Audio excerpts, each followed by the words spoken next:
The Archmage claims there are hardly any opportunities for the common citizen to improve their lot. The rich stay rich, the poor stay poor. That's nonsense, of course. Have you got that? Nonsense. Yep, got it. He pleads for more education, for the poor as well. What do you say to that? Too complicated. My party and I have found a simpler way.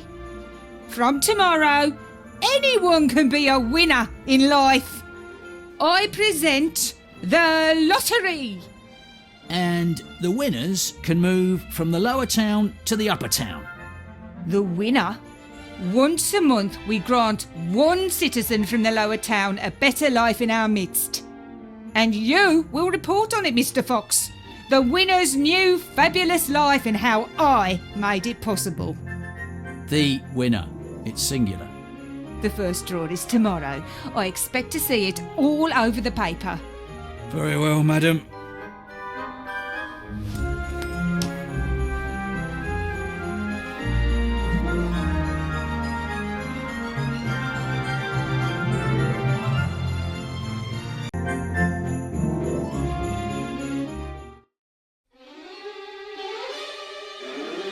The troll just downed tools and called it a day.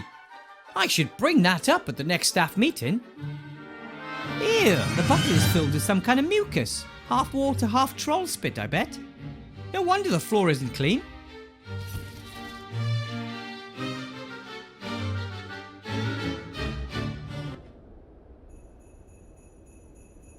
Hello, Bill.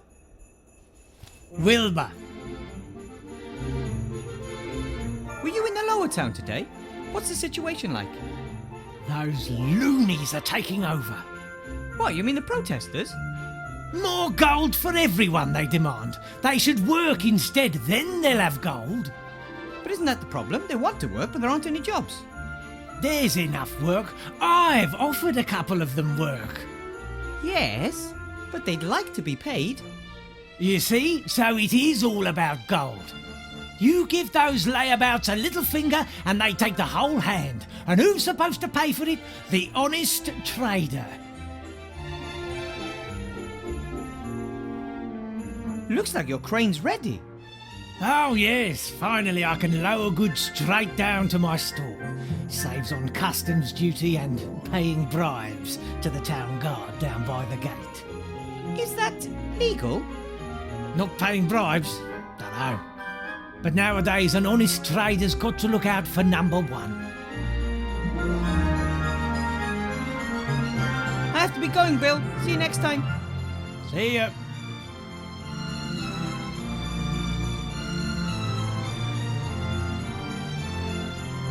I'm not so convinced that this lottery is a good idea. Sure, it's a fine thing for the winner, but wouldn't it be a coincidence if the right person won?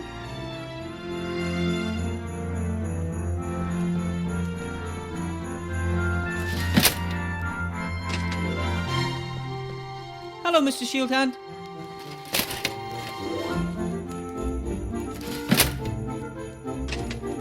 Well, I never. If it isn't little Weathervane.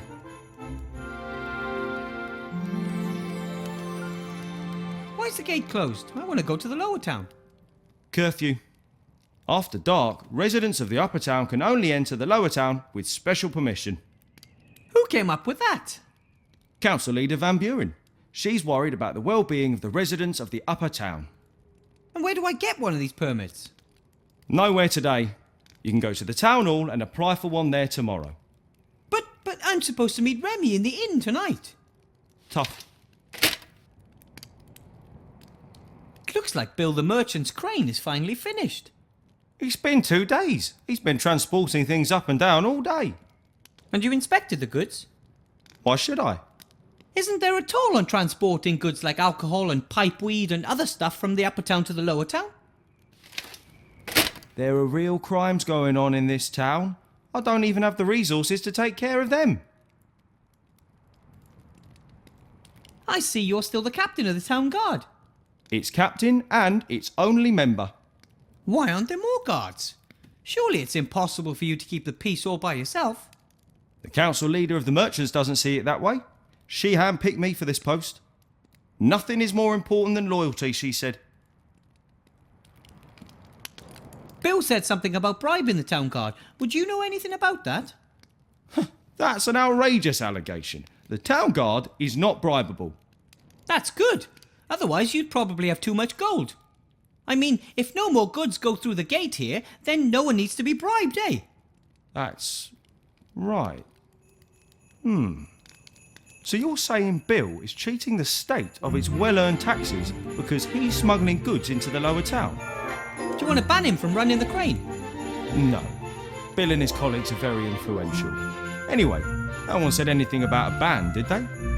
No. I've got another idea. How can I do it? What do you need to do to stop the smuggling?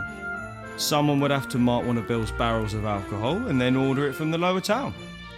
If the said marked barrel turns up there tonight without the tax having been paid, then we have our evidence. You can be really clever, Mr. Shieldhand. The only problem is, I can't leave this place. I have to guard the town, you see. But you can fulfill your civic duty and help the town guard. Civic duty? You want me to do your job? Not for nothing, of course. What do you want in return? I want a pony. Aha, so you want free access to the lower town? Ah, no, I want a pony. Yes, you already said that. That's not how it works. You want to go to the lower town, I won't let you. But, coincidentally, there is something you can do for me. So we'll come to an agreement and you get... A pony? Ugh. Fine then. I want into the lower town.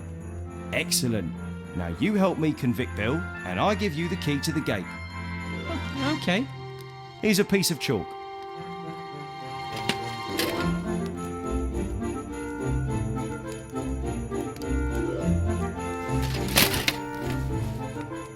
Hello, Mr. Shieldhand. Well, I never.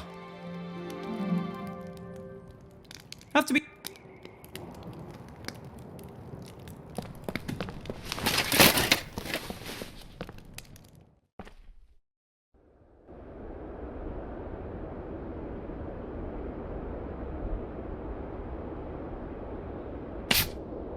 Done.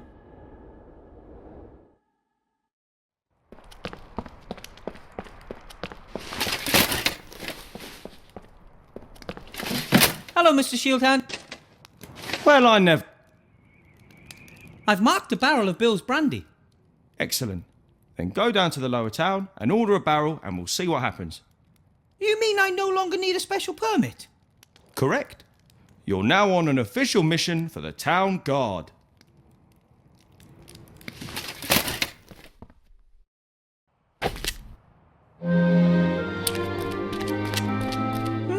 A wooden box full of old tools.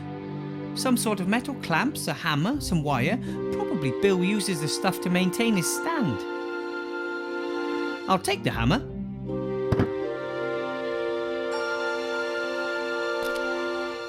Psst! Bill!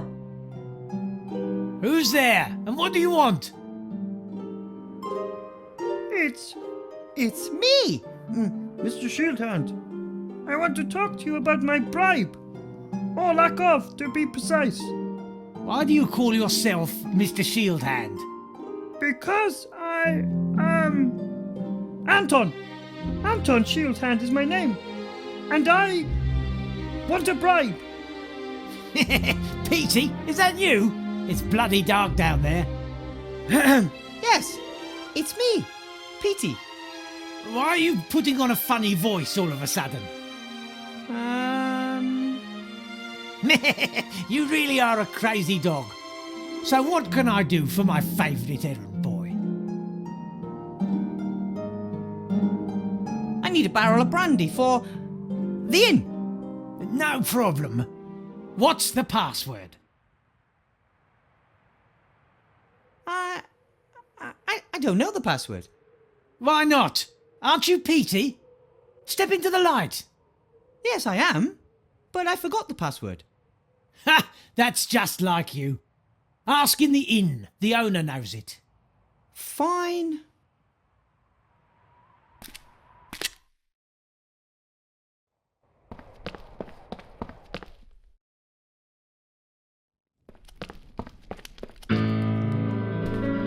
Wow! A two-headed ogre. I've heard of those. I never thought I'd actually ever see one of those in real life. Or smell it.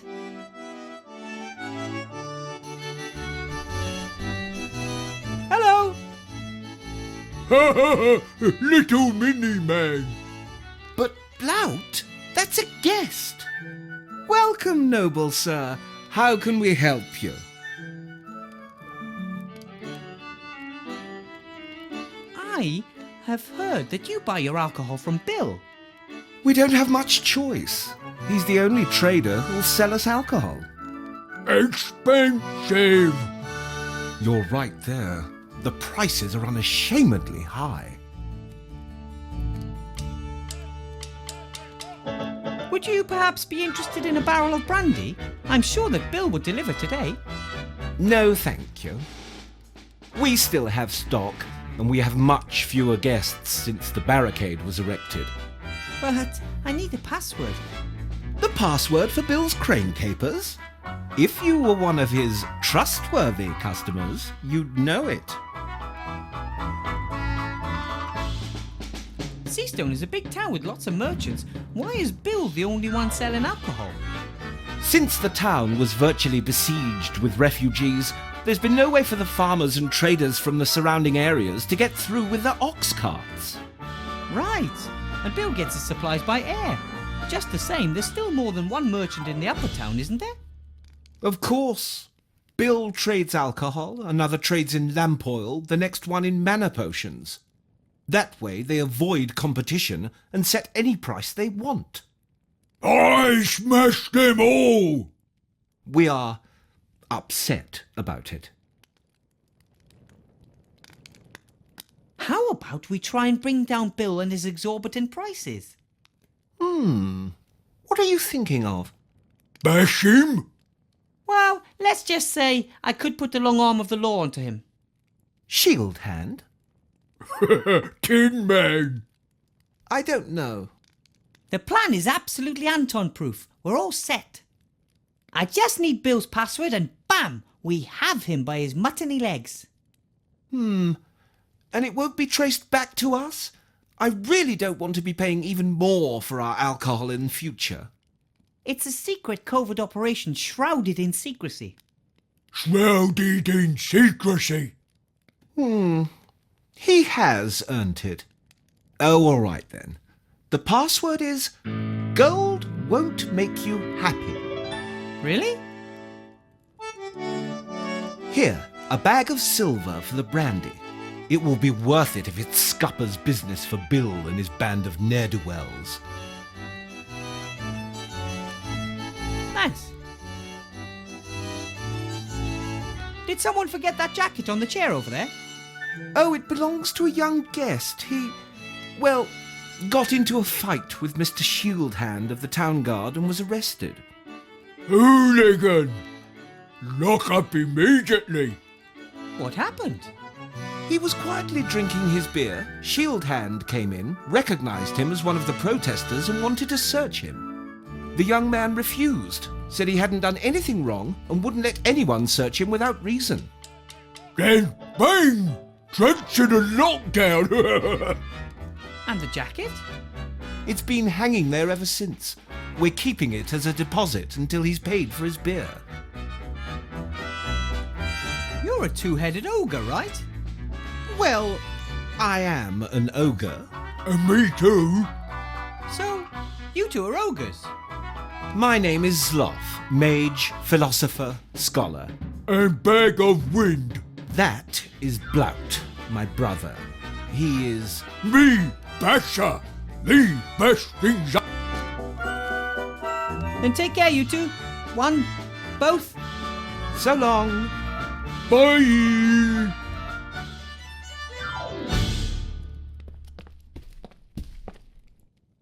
Swinging Seastone, the town that never sleeps. This postcard was clearly sent before the war. Even the Mage School Tower is in its proper place.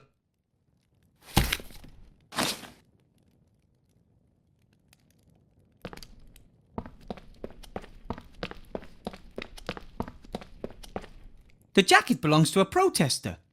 It has several patches and a badge pinned on the front. No one noticed. Remy looks tired. I think the election campaign and the current situation in the town are really taking their toll on him.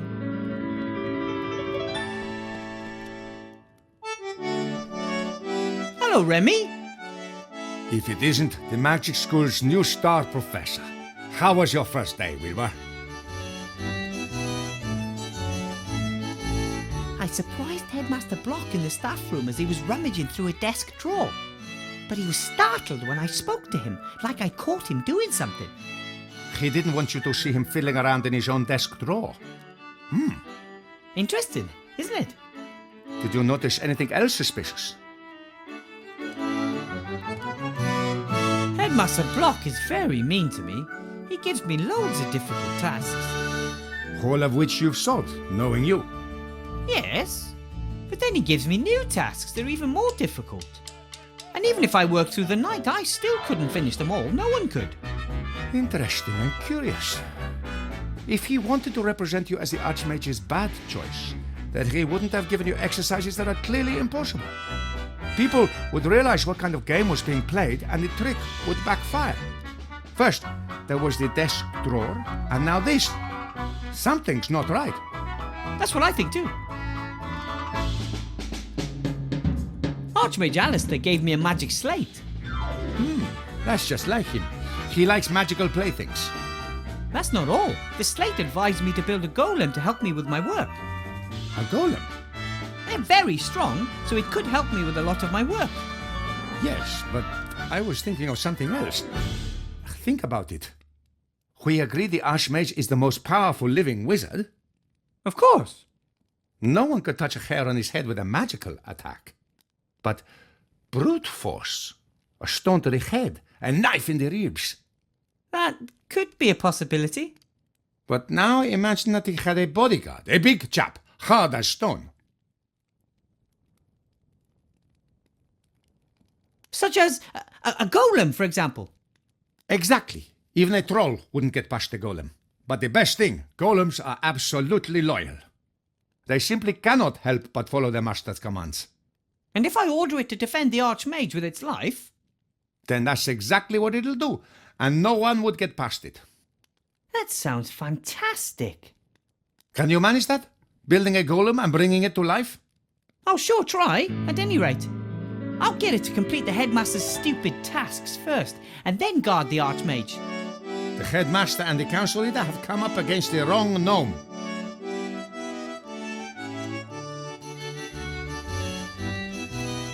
So what do we do now? Keep an eye on Headmaster Block and see what happens? So near the elections. A supporter of the council leader behaving suspiciously in the vicinity of the Archmage. No, too risky, we can't wait. So you're going to have a look for yourself? Poof, I'd like to, but perhaps that's precisely their plan. An officially unofficial employee of the Archmage sniffing about in the office of one of his political opponents. Wouldn't be good if word got out. A first-rate scandal. But what about a teacher looking for a form in the staff room? A teacher who is in the school because the headmaster has given him tasks to be done. Normally I would try to discourage you. But the Archmage is visiting the school tomorrow. If his opponents are planning something, we have to expose them tonight. I'll do it. I'll have a look around and get back to you if I discover anything. All right, but be careful, Wilbur. Then let's not waste any time. I'll build a golem bodyguard for the Archmage and have a look around the headmaster's office. Good idea. And let me know as soon as you find anything peculiar. No heroics, Wilbur Weathervane. I'll be careful. I'll go back underground. I want to find out about the dark magic the Archmage has been sensing for days. Good luck. You and Van Buren will not succeed with your plan. You may have great and powerful friends, but the Archmage has small and cleverer ones. Remy left his class. There's a mark. It says 2CL beside it. For most people, that's just a little sip. But for a rat, that's a fair amount of booze, I guess.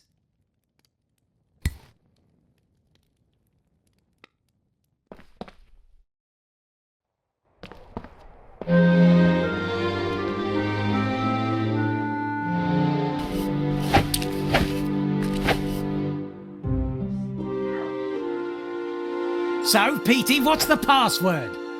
Gold can't buy happiness. As long as it's jangling in someone else's purse. Absolutely right. So, you wanted a barrel of brandy. Right. That'll be a small bag of silver.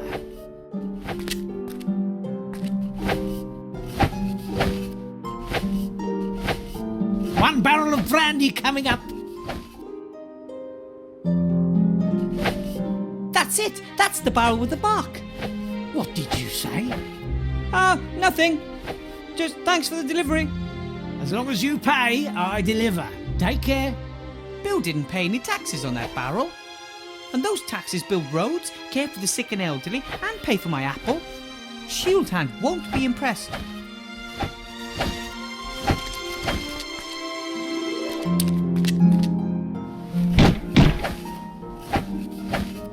And? Bill has delivered the marked barrel. And has therefore cheated me. Just you wait. I'm going to get the bribe money I'm due and then some. Hey! Hello? What about my exemption? Hey, Mr. Shield Hand, we had a deal. And now Shield Hand's busy negotiating his bribe with Bill, and I'm stuck down here.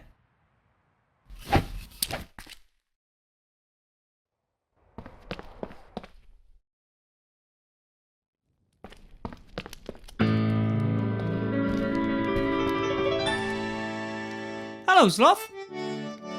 Ah, Wilbur. Greeting. Bill delivered the barrel without paying tax on it. And that's supposed to cause him problems? Mr. Shield Hand is arresting him right now. Oh, talking to him. Oh, something. Those two don't particularly like each other, but they are dependent on the same people. They wouldn't, blout. Bash each other? No. Bite the hand that feeds. Right. If only I was there. Then I could make sure they played by the rules. See you, Sloth. So long.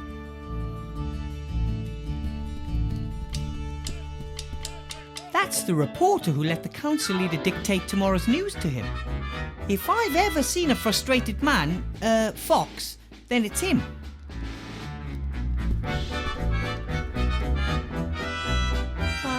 Excuse me? Weather vane, right? You know me? The leader of the council asked me to have a snoop around in your past. Find some dirty laundry. Nothing. My major's cape is still brand new. I got it when I became a professor. Do you like it? Very fetching. Why are you disturbing my quiet drink? I have a couple of questions. A couple? You're the editor of the Seastone Lookout, right? Mr. Fox. Archibald Fox. Your name is really Fox. You got a problem with that? Oh, isn't that a little unimaginative? You are a fox, and your name is Fox. That's just how it is. Must get confusing at family gatherings. Oh dear. Everyone's a critic nowadays.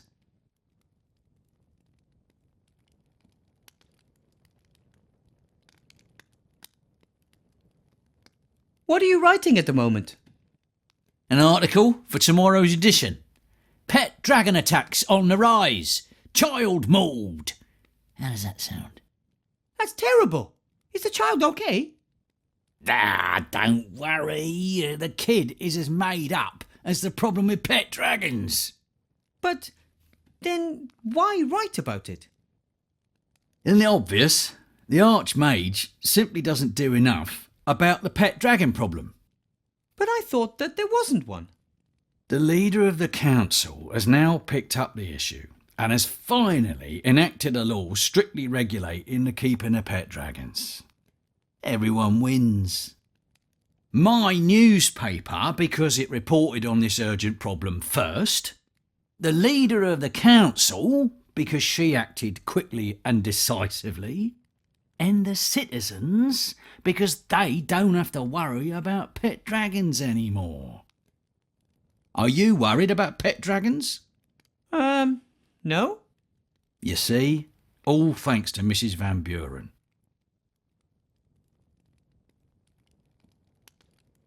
I saw you up there, at the lottery drum. Council Leader Van Buren was there too.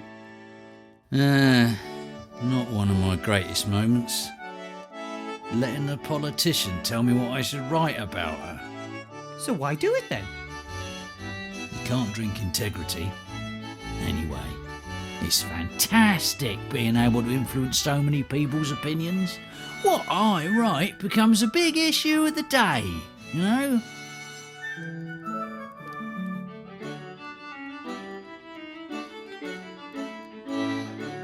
I get the feeling you're not very happy. Really? Why shouldn't I be? I've always got enough liquor in my belly and I've never earned as much gold as I have this past year. I spent it on women, alcohol and fast horses. I just frittered the rest away. I simply must be happy.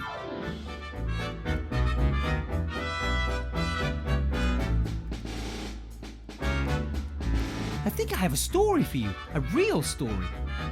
Yeah? As we speak, the captain of the town guard and a notorious merchant are negotiating bribes. What do you say to that? I'm shocked. No, seriously. Bill smuggles alcohol into the lower town, bypassing customs. Mr. Shieldhand knows about it and wants a bribe. Wilbur, let me explain. Mr. Fox, you're a reporter. It's your duty to report on things like this. Do you know why you feel so lousy? Because you're a bloodhound. Fox.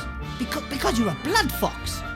You don't want to just make up stories and have propaganda dictated to you. You want to investigate. You want to uncover. You want to expose. Ah, all right then. Come and see how this old fox sorts things out. Fabulous! There's just one problem. Those two are in the upper town and the gate is closed. I'm a reporter. I can go anywhere.